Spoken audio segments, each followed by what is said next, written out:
Next हमने topic start करना है calculate relative atomic mass from isotopic abundance. क्योंकि हमने आइसोटॉप का पढ़ा था कि आइसोटॉप के एटॉमिक मासेस मुख्तलिफ होते हैं। जैसा कि हाइड्रोजन के 3 आइसोटॉप थे।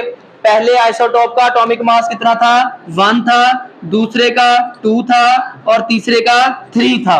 तो अब हर एलिमेंट के 3-3 हम आइसोटॉप के जो मासेस हैं या रिलेटिव एटॉमिक मास है उनको पढ़ने की बजाय हम इनके मासेस से एक ही रिलेटिव एटॉमिक मास जो है वो निकाल लेते हैं, कैलकुलेट कर लेते हैं। इसी को हम कहते हैं कि आइसोटॉपिक अबंडेंस में से रिलेटिव एटॉमिक मास जो है किसी भी एलिमेंट का निकालना जो आइसोटॉप रखता हो। अगर हम देखें तो एलिमेंट्स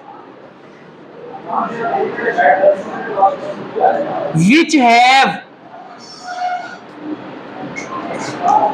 different isotopes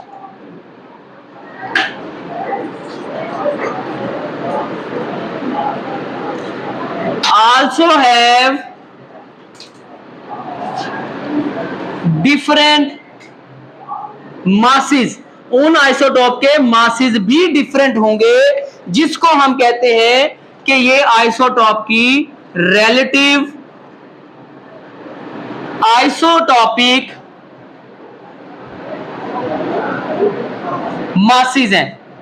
इनको हम आइसोटॉप के रिलेटिव आइसोटॉपिक मासेस कहते हैं। जैसा कि हाइड्रोजन के 3 रिलेटिव आइसोटॉपिक मासेस होंगे 1, 2 एंड 3। फिर उसके बाद ईच आइसोटॉप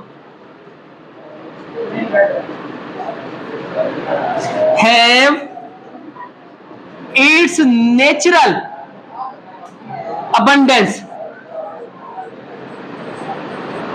हर आइसोटॉप की एक कुदरती मौजूदगी होती है। जैसे फॉर एग्जांपल ये तीनों एक ही एलिमेंट के अंदर पाए जाएंगे। हर एक की एक अपनी एग्जिस्टेंस होगी, एक अपनी मौजूदगी होगी। फॉर एग्जांपल हाइड्रोजन जो है वो 70% पाया जा रहा है, जो ड्यूट्रियम है वो 20% पाया जा रहा है, जो ट्रिटियम है वो 10% पाया जा रहा है। इसी तरह हर एलिमेंट के अंदर उसकी अपनी एक अलहदा से मौजूदगी होती है जिसे हम उसकी आइसोटॉपिक अबंडेंस कहते हैं। क्या कहते हैं? आइसोटॉपिक अबंडेंस कहते हैं, मौजूदगी कहते हैं कि कितनी कसरत से वो पाया जा रहा है कोई भी आइसोटॉप। अब उसके बाद नेक्स्ट हमने क्या करना था? हमने तो रिलेटिव एटॉमिक मास को निकालना था। किस में से? आइसोटॉपिक अबंडेंस में से। तो हम क्या कर सकते हैं? Calculate relative atomic mass from the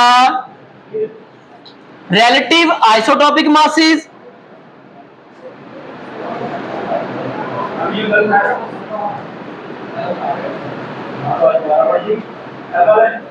and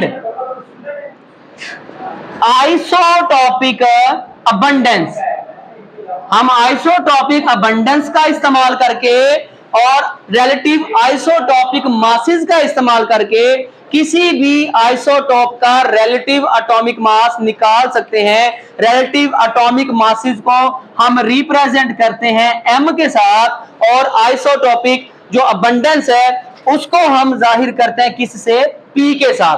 ठीक है, P के साथ अबंडेंस को जाहिर करेंगे और M को जाहिर करेंगे कि ये रिलेटिव आइसोटॉपिक मासेस हैं। अब एक एग्जांपल के जरिए हम समझते हैं। एक एलिमेंट है जिसके 5 आइसोटॉप हैं।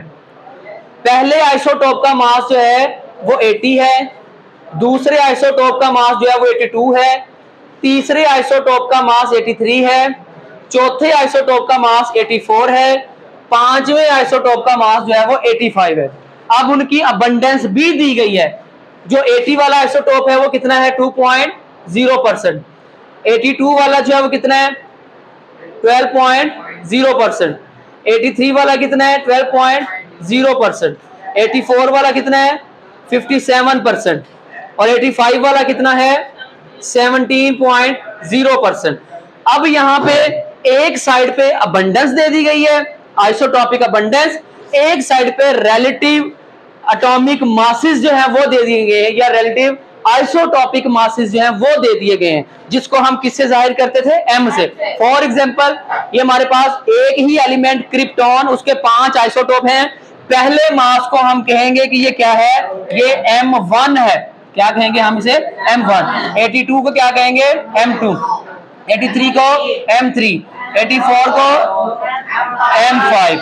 और अबंडेंस को किससे जाहिर करते थे, p से। जो पहले आइसोटॉप के अबंडेंस है उसे क्या कहेंगे, p1, दूसरे को p3, चौथे को, पांचवें को p5। अब एक फॉर्मूला है जिससे हम रिलेटिव एटॉमिक मास जो है वो किसी भी आइसोटॉप का निकाल सकते हैं। वो फॉर्मूला कौन सा है, यहां पे हम पहले फॉर्मूला लिख लेते हैं। रिलेटिव एटॉमिक मास मालूम करने का फॉर्मूला है m1 p1 plus m2 p2 plus m3 p3 plus m4 p4 plus m5 p5 divide by 100 पे डिवाइड कर देंगे तो ये हमारे पास जो निकलेगा, जो वैल्यू निकलेगी वो क्या होगी, रिलेटिव एटॉमिक मास होगा। अब यहाँ पे हमारे पास m1 m2 m3 m4 m5 तक वैल्यू है, p1 से लेके p5 तक भी वैल्यू है। अब उन वैल्यूज को हमने पुट कर देना है। m1 की वैल्यू कितनी है, m1 की वैल्यू कितनी है, 80 किसके साथ मल्टीप्लाई करेगा, p1 के साथ।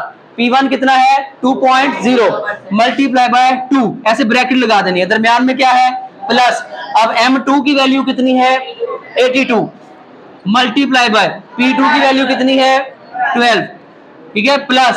अब m3 पे आ जाओ, m3 कितना है, 83 मल्टीप्लाई बाय p3 कितना है, 12, प्लस। अब नेक्स्ट आ जाओ, m4 कितना है, 84 मल्टीप्लाई बाय p4 कितना है, 57, प्लस।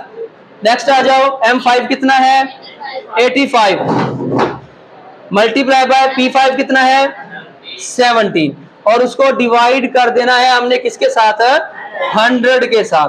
अब इसको कैलकुलेट कर लो, कैलकुलेट। 80 को 2 के साथ किया 160, प्लस 82 को 12 के साथ मल्टीप्लाई करो, 82 को 12 के साथ मल्टीप्लाई करो जल्दी से, 884 984 प्लस 83 को 12 के साथ करो 996 प्लस 84 को 57 के साथ करो 477, आगे क्या है 4788 प्लस 85 को 17 के साथ करो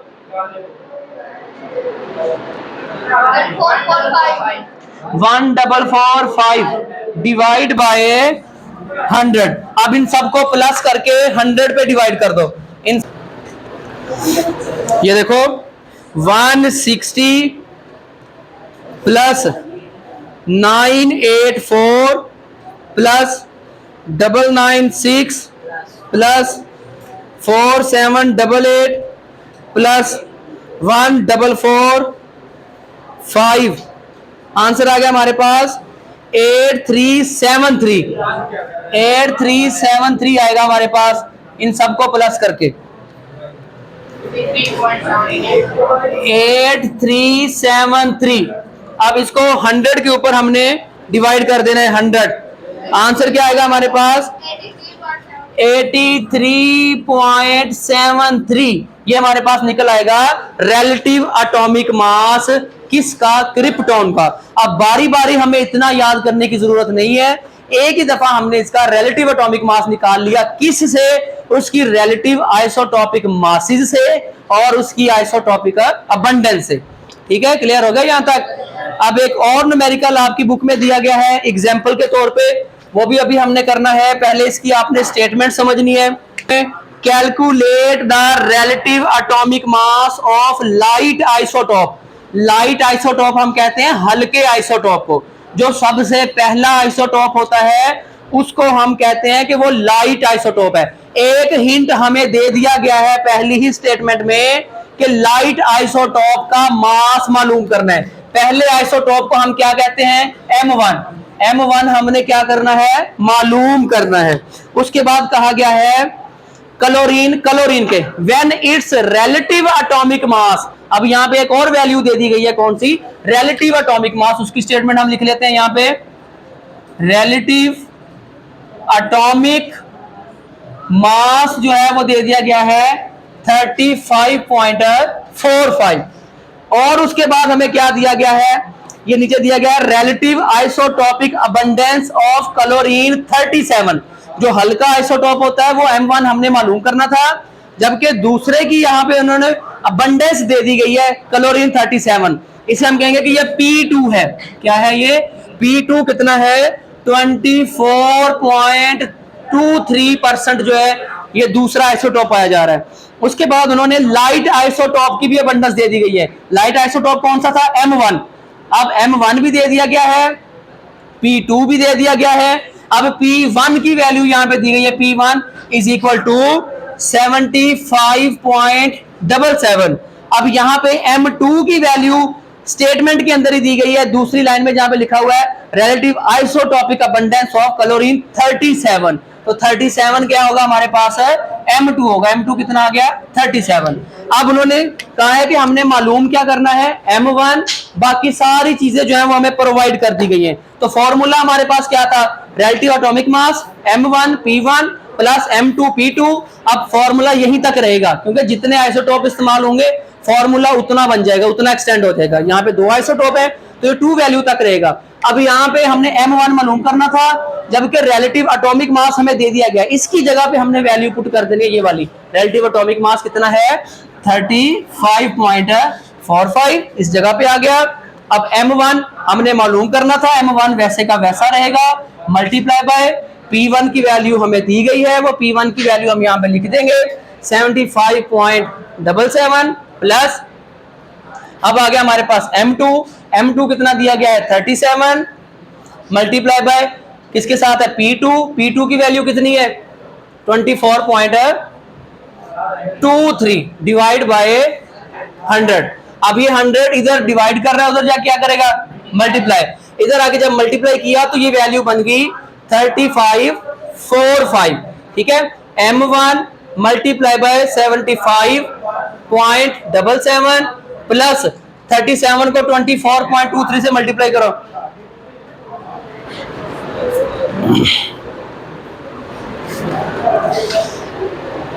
37 मल्टीप्लाई बाय 24.23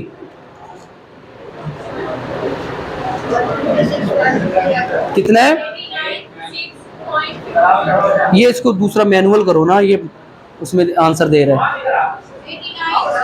89.896.51। ये हमारे पास वैल्यू आएगी, इसको मल्टीप्लाई करके। अब ये वैल्यू इधर प्लस की, उधर जाके किसकी हो जाएगी? माइनस की।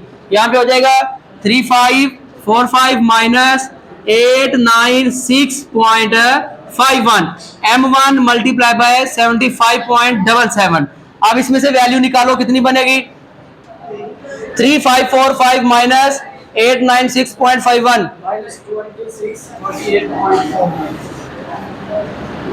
3545 माइनस 896.51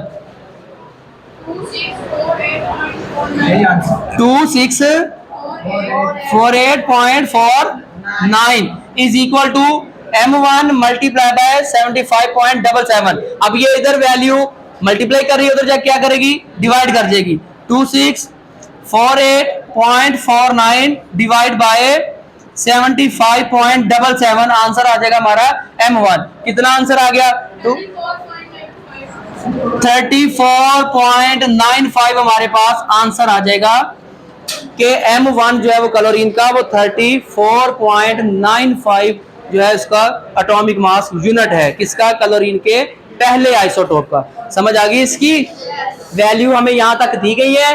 अब M1 नहीं दिया गया था, M1 हमने मालूम करना है। ठीक है, पहले 100 मल्टीप्लाई कर जाएगा इधर, फिर उसको मल्टीप्लाई करके वो प्लस की वैल्यू बन गई, वो इधर आके माइनस हो जाएगी, फिर यहाँ पे ये मल्टीप्लाई कर रहा था, ये उधर जाके डिवाइड कर जाएगा। जो आंसर आएगा वो हमारे पास है लाइट आइसोटोप होगा, किसका? क्लोरीन का। क्लियर हो गया?